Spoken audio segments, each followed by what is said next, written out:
Hey folks, this is Jeff from, I'm going to say I'm from Dead Drift Consulting because that's the company that I own, that is an LLC, but I'm also going to say Standing Offhand because Standing Offhand is my, is a DBA that I am in business with Tyler Ellsworth. He and I are business partners in Standing Offhand, and our primary focus is training or providing training or knowledge for police snipers in particular. Now we do some other stuff, but our main focus has been and always probably will be the law enforcement sniper community. So right now I am sitting in a tent in a floorless shelter called the Kifaru Sawtooth. As most of you may know from at least the Dead Drift Consulting side of the house, Kifaru International has been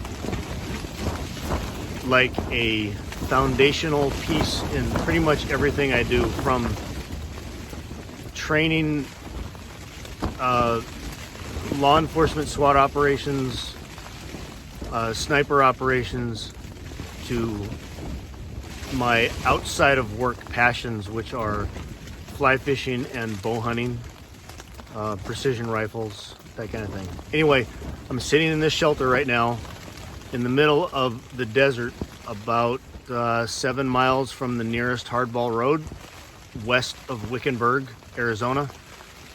We've just completed day 2 of the intermediate / advanced law enforcement sniper course that Tyler and I have taught through the Arizona Tactical Officers Association,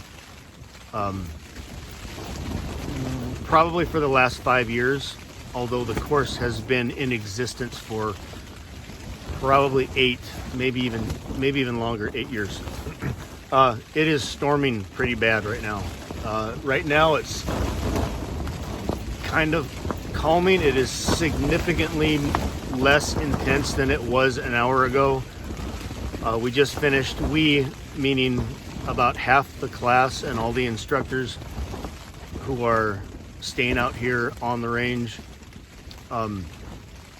We just finished breaking down 3 tents of guys who are camping out here, just due to an inability of those tents to withstand the weather and the winds and the intense conditions. My shelter is holding strong, and I'm pretty happy about that, which I've been through worse than what we just experienced in another Kifaru shelter, but this is my first time in this one under these kinds of conditions. So anyway, that is not the focus of this video. I figured I would do something useful while I'm sitting here at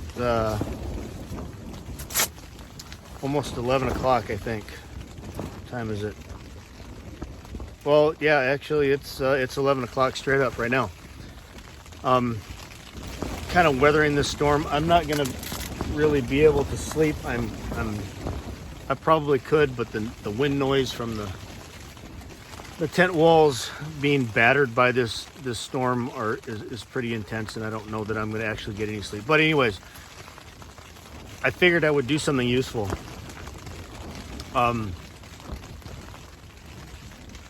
So we do this every year, and this right now it is December, whatever the hell it is. I don't even know what date it is. It's the week before Christmas week.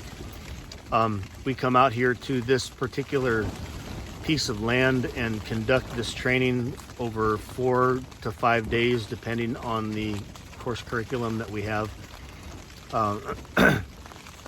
and the number of students. We come out here every December to do this course, and it has become like one of those anchor products for us to do every year, and it seems to be in high demand because it's unique. We get to shoot feature to feature. We get to shoot out here in the open desert. We get to deal with weather like this. It's been windy every single day.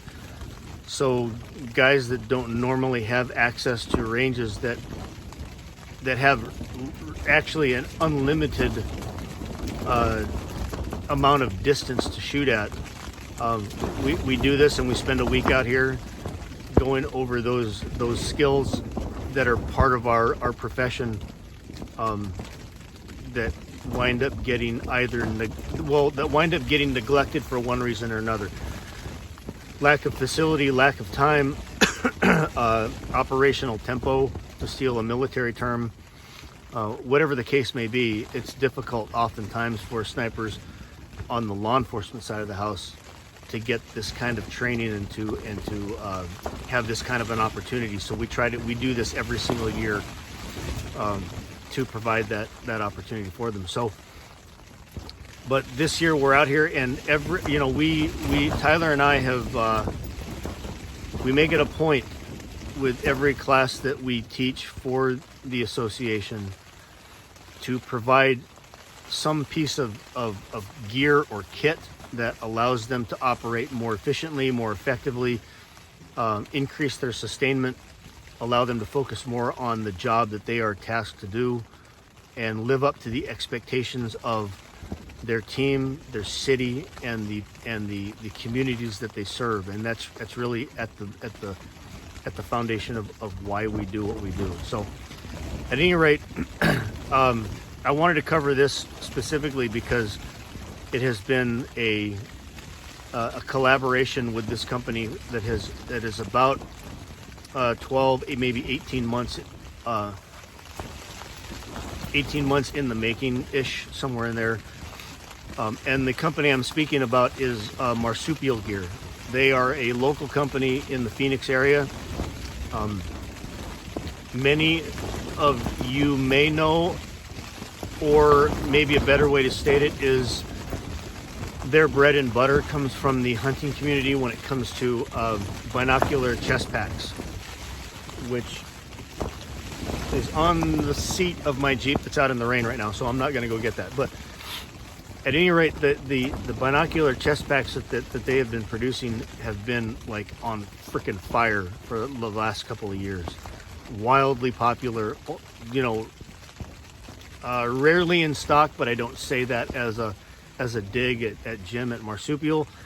But certainly the demand has outpaced the supply, and God bless the man for doing what he does with the resources he has, and really like putting every part of his life and his soul into not only designing and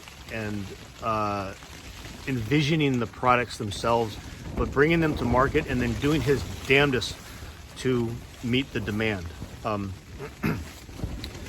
The binocular chest packs are well, in my opinion, I think they're the best that I've ever used. I'm not going to say that they're the best on the market because I haven't used everything on the market, but I've used multiple chest packs for binoculars from multiple manufacturers, and this is the one that I have settled on. So anyway, I'm kind of rambling a little bit, and I apologize for that. But the chest pack thing, and the fact that they are a local Phoenix company where I live and work, led me to them to try to produce something that would be useful for police snipers. The product that I'm going to show you here in a moment is the culmination of years of active sniper, law enforcement sniper participation and working directly in the profession. For a very long time, I have used a chest rig that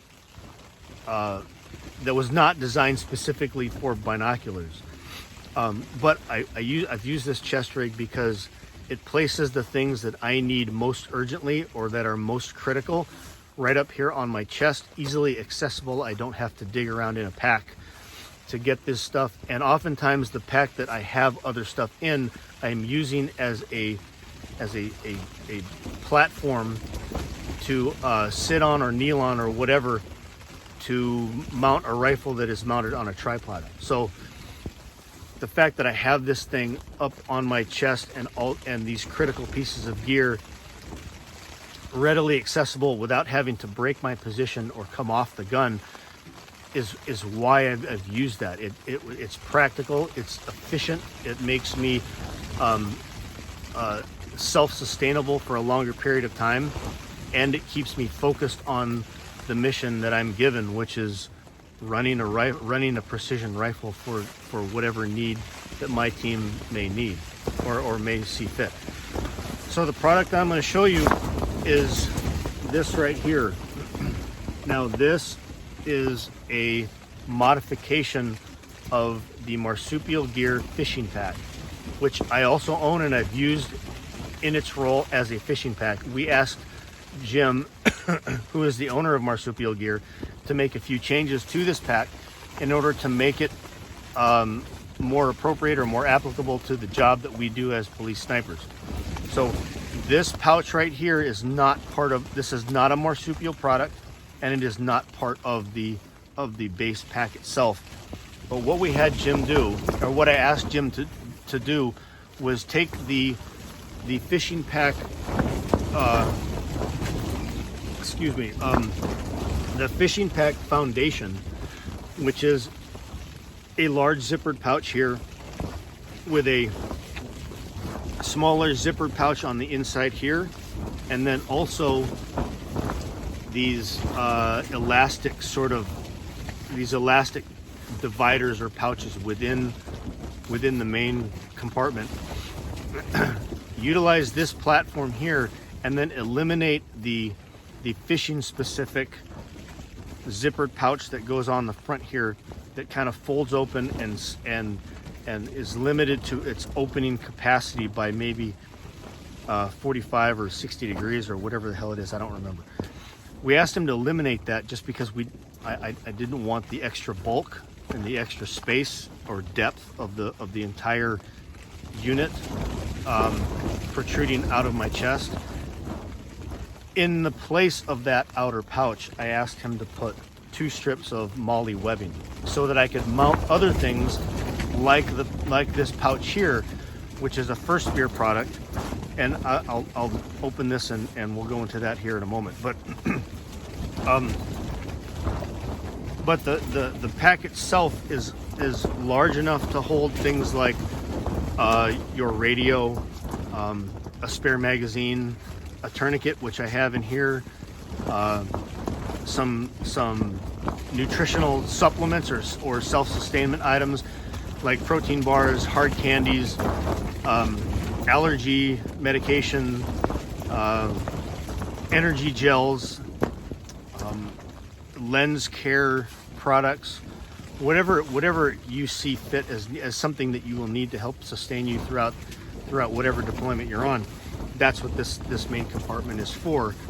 And then on each end of the pack right here are 2 like elastic sort of stretch pockets where you can place other things. Now I just took a Sharpie out of there because I'm conducting a course out here right now, and I wanted the Sharpie there just to mark targets, but like you can place a knife, a multi-tool, wind checker, whatever it is that you need to place in those little things.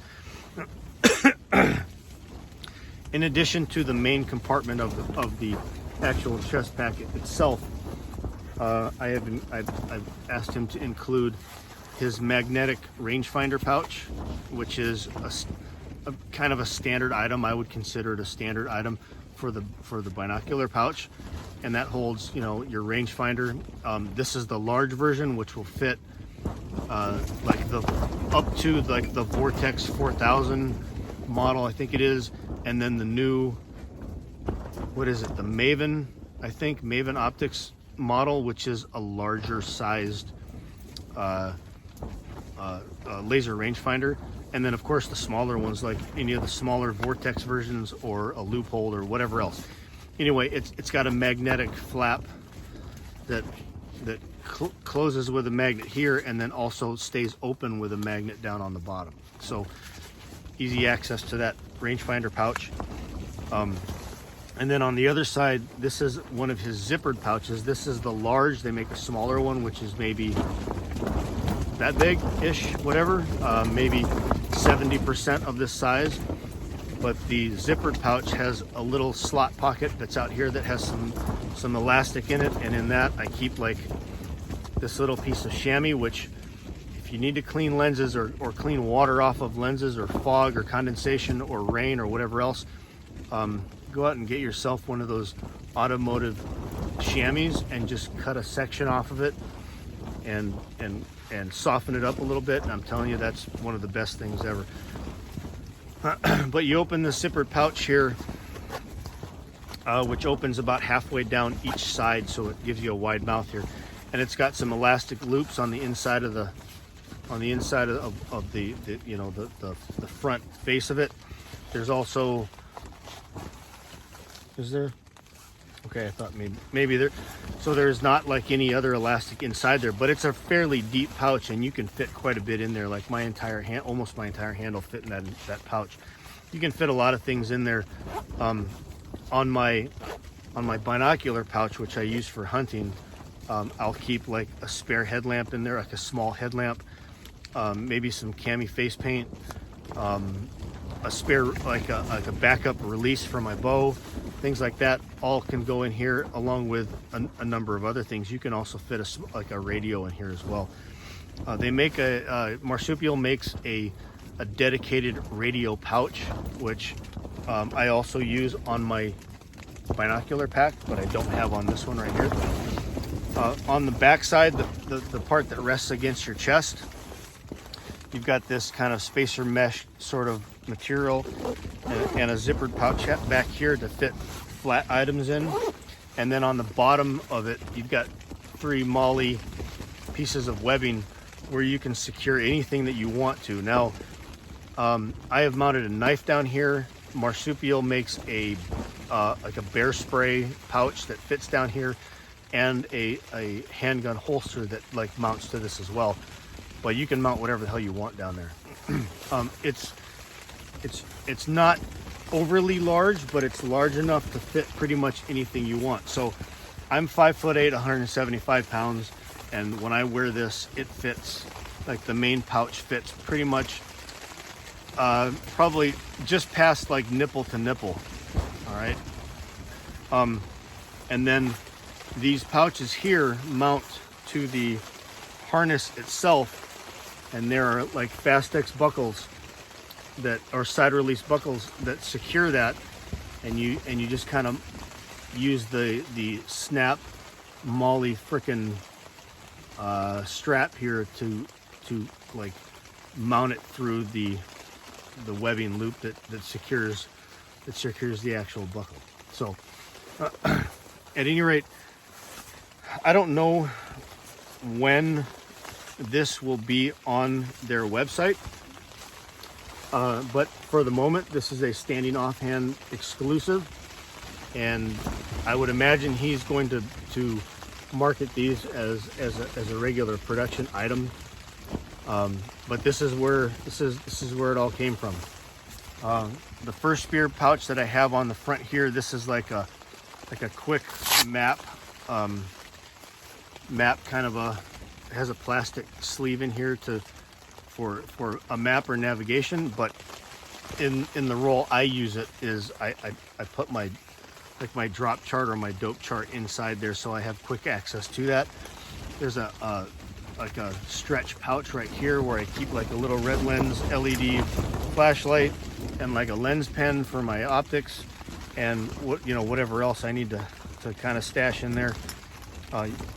It's my opinion that you don't want to make this pouch overly bulky by putting stuff in there that you don't necessarily need right away, because you want this to kind of, well, I want this to lay somewhat flat in the event that I need to go prone or get into some kind of position where maybe I'm lying on this and compressing it. I don't want that extra depth to my chest when I'm trying to do that.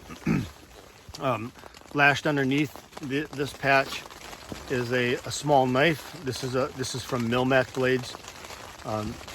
The owner of Milmac Blades is also a Phoenix SWAT officer, a guy that I've worked with and been a sniper with on the team. So I exclusively use his blades because he makes some really good shit, and it's supporting, it's supporting a teammate. But this is the sniper chest rig from Marsupial Gear, and standing offhand. I'm just going to offer that up because he and I are the guys that kind of discussed this a while ago. But I don't know what they're going to be priced at, but it's a really good option for law enforcement snipers that are working off tripods a lot and working off or out of positions that are not prone, which is by far the norm. Like the prone position is an anomaly. It is an exception necessarily, or kind of exception to the rule based on how we deploy and how we operate. So this thing makes all kinds of sense to me. And like I said, I've been using something like this from another manufacturer for 10 years, 15 years. But only now are we actually coming up with something with a local manufacturer that is designed specifically for that role. Not to say that other manufacturers cannot fill that role, but if I can talk to a guy like Jim at Marsupial and actually have him listen to me and take me seriously and recognize the necessity of what I'm asking for, then why wouldn't I do that? So this is the culmination of experience and work work specifically with a manufacturer to try to get this done. Your imagination as to what you put in here, your specific needs, like the sky is the limit. So give him a look. Keep your eyes out for it when it hits his website and when he starts marketing it directly as part of his product line. And give me some feedback whenever you start using it. Okay, thank you. And sounds like the storm is slowing down a bit or losing some intensity, and that is a good thing because I got to be up early in the morning to finish this course out, and it's been a long day already. So all right, thanks again for watching, and be safe out there. Thank you.